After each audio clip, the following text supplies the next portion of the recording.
Hey guys, how are you? And welcome to your color match. I'm doing this video to explain how to submit your photos and how to get the best lighting so that you can get the best color match. Okay, so let's just get started. I know submitting a photo to a stranger can be nerve-wracking, but it is the best way for us to virtually make sure that we give you the best color match possible. You want to make sure that when you do these photos that there's no filter, that it's good lighting, and that you have no makeup on. I want to be able to see your beautiful face and see what's best for your skin. So let's get right started into the lighting. As you see right now, I have even lighting on my face. Let me show you. I am actually standing right in front of my window, arm's distance, right? So I have the camera about arm's distance. But let me show you what happens when I turn.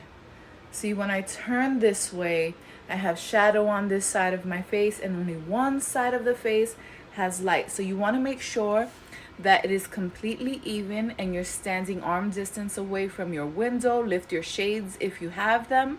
You want to make sure that it is bright in the day and it's well lit. It can be a cloudy day, that's fine, as long as the sky is bright and it's lighting up your face.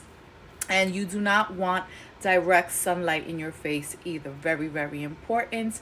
You want to make sure there's no lights in the background and that everything is turned off. This way the focus becomes your face. So let me show you some examples of what not to do.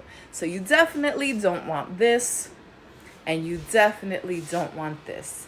When we have our back to the window, it puts a dark cast over our face, and we don't want that.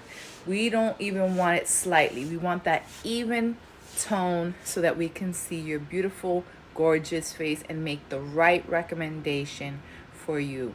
After you got that perfect lighting and everything in the background is turned, you want to make sure your neck is in the picture and your full face is within the frame, and then you take the shot. Another good place to do it is in the car as well. Make sure, again, there's no filter on. Make sure it is a straightforward angle, not like this, not like this, not like this, not like this, but just at eye level. Take the photo and then submit it. I am looking forward to helping you. I can't wait to send you my recommendations, and I look forward to working with you. Have a great day, and I'll talk to you soon.